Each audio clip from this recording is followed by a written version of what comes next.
As I work on another project for the end of August, I want to do something a bit easier to research and edit than my usual videos, and something I haven't really seen anyone else do, at least not as in-depth as I want to. So for the next few weeks, I'm going to be breaking down each episode of the Fallout Amazon show, looking for connections to the games, important new lore, and other details I noticed. If you noticed any that I missed, please let me know in the comments.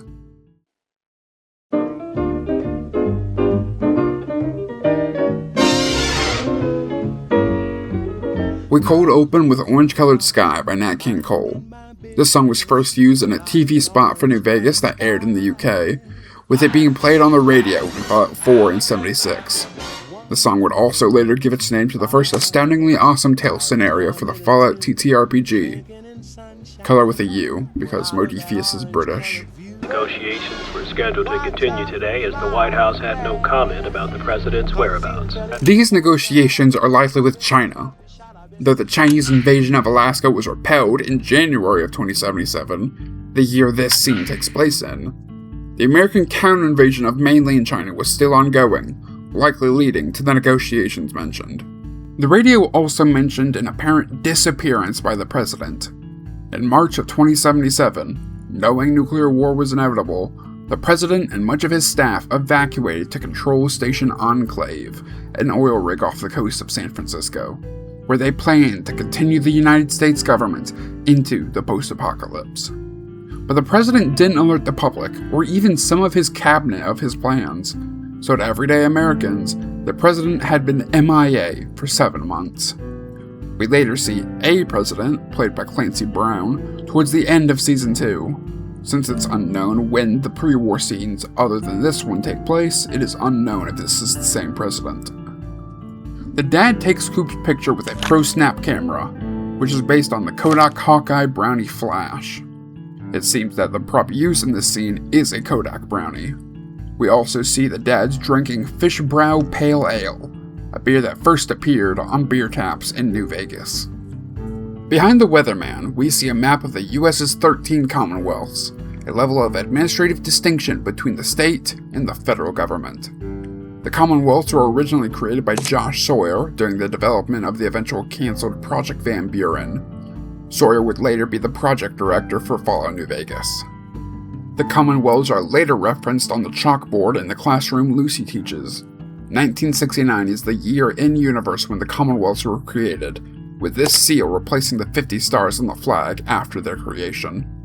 While Mrs. Spencer is flickering through the channels, we see an ad for Nuka-Cola's new rocket bottle, changed from a more traditional bottle shape after an unknown company sued Nuka-Cola for patent infringement. Next, we see an ad for the Zip Mini car, before finally landing on Grognak the Barbarian, presented by Sugar Bomb Cereal. This episode, The Ruby Ruins, was made into a JRPG-style game that was released with issues of Robco Fun. Well, back when I was in the Marines, they taught us that if they ever drop a really big bomb, they told us to hold up your thumb just like this. And if the cloud is smaller than your thumb, now you run for the hills. And if it's bigger than your thumb? They told us not to bother running. A popular fan theory before the show's release was that Vault Boy's iconic thumbs up was a reference to an old Cold War era safety tip. While I have seen people say that they were taught this in school, Brian Fargo, founder of Interplay and producer on the original Fallout, said that this was not the original intention. I originally thought that we could see a Corvega Atomic V8 and Chrysler's Cherry Bomb while the party guests are escaping, but these cars don't seem to match those vehicles' profiles. While Coop and Janie escape on horseback down Mulholland Drive, we can see a slightly modified version of the Prepare for the Future billboard that sits outside Vault 111. We can also see the Griffith Observatory, where the season finale will take place. A title card tells us that the series takes place 219 years after the Great War of 2077, placing the series in 2296, the furthest in the timeline a piece of media has taken place. Over the montage of Lucy, we also hear Don't Let the Stars Get in Your Eyes by Perry Como, a song never heard in the series before. Also during the montage, Lucy says her main skills are repair, science, and speech, a nod to the 3 tagged skills you could choose before Fallout 4 changed the skill system to be entirely perk-based. Several of the posters seen during the montage and throughout the scenes in the vault are taken from Fallout 4 and 76's perk images. We see Lucy and Chet firing Sterling submachine guns. While these have never appeared in Fallout before, I do want to point out that the Sterling was the basis for the E11 blaster rifle props from the original Star Wars trilogy. These Vault Boy targets are based off of atomic shop items in Fallout 76. We see Hank and Lucy watching what appears to be a Cooper Howard film. We learn later that Hank is a very big Cooper Howard fan. Norm is playing Atomic Command, another Robco fun game. I also just want to go on a small rant about Norm. When I initially watched this episode, I assumed that Norm was Lucy's younger brother because of his appearance and her protectiveness over him, but in the script, Lucy is mentioned as being 20 and Norm is 22. I found that weird. Anyways, we see the We'll Be Here poster from Fallout 76 and a modified version of the Vault of the Future poster from the original game in this shot. I also want to point out Rodrigo Lizzie as Reg in this scene. I met him. Doesn't he look so happy in this photo? The Council's Pip-Boys communicate with Lucy's. While this isn't a super common feature, I believe Father Elijah's Pip-Boy from Dead Money could also do this, hacking into the player's radio. While Steph is helping Lucy get ready, we see two cat paintings on the wall. These appear in Fallout 4 and were painted by Nate Percupile, former lead artist at Bethesda. They were based on his cat Galen, who passed away in 2020. Also in this scene, we see various props recreated from the games. I'm not going to point out every one of these, if they're just in the background, but I will put a note on screen when I notice one. The bobblehead Hank flips is the Charisma bobblehead. I just want to note that the script calls this, quote, the most beautiful farm you've ever seen. We later learn this flashback takes place in Shady Sands. The doors between vaults closely resemble the vault doors from the classic Fallouts. The exterior door we see later is reminiscent of the Vault 76 door with its long catwalk. We hear Who Do You Suppose by Connie Conway, another new song for the series. Another Conway song, A Brighter Side, plays while the Vault 33 dwellers are cleaning up after the Raider attack. So what's your sperm count? The average sperm count of a man in his early 30s is 50 to 100 million. Sperm count can be lowered by radiation, however, which Monty, being a wastelander, has definitely been exposed to. Soon, if our measurements are correct, radiation levels on the surface are dropping fast enough that the next generation, Lucy and Monty's children, will be able to recolonize. This roughly lines up with the Vault 101 PA system, saying that the surface will be uninhabitable for at least 300 years. When Hank mentions the desperation of wastelanders, it cuts to Moldaver, a wastelander who is desperate for the cold fusion diode and Hank's ability to activate it. Hank also says, I'll admit I'm sometimes afraid that mean old world will change us instead. But then I look at my daughter. And such a beautiful bride. And her new husband. And I am not afraid. I feel hope. Foreshadowing Lucy's arc and loss of innocence throughout the show. While Some Enchanted Evening by Richard Rodgers and Oscar Hammerstein II is new to the series, the song was originally created for the musical South Pacific. Another song from that show, written by Rodgers and Hammerstein, A Wonderful Guy, plays on GNN and Diamond City Radio. Hammerstein also helped write A Kiss to Build a Dream On, the song that plays in Fallout 2's opening. When Lucy and Monty go to their room, Start It Slow, an unreleased song by Maury Jones and Johnny Moore's Three Blazers plays. When the pair start getting to know each other, Keep That Coffee Hot and A Nervous Kiss by a slew of artists my mediocre speaking ability can't pronounce one after another play. All of these are new to the franchise. I didn't notice this initially, but Monty fills up the blender to drink out of. Lucy uses a digital Geiger counter interface despite her Pip-Boy having an analog one. This is probably just so the audience can see what she's seeing. Well, now his sperm count's even lower. This sound is made by feral ghouls. These medical supplies with the stim pack appear to be custom made. On the boxes, you can see the Vault-Tec logo, and the bandages have the 13-star flag on them. A version of this outfit was later added to 76 as the antiquated wedding dress. This appears to be the report the combat rifle makes in VATS. We hear but don't see Moldaver fire her laser pistol.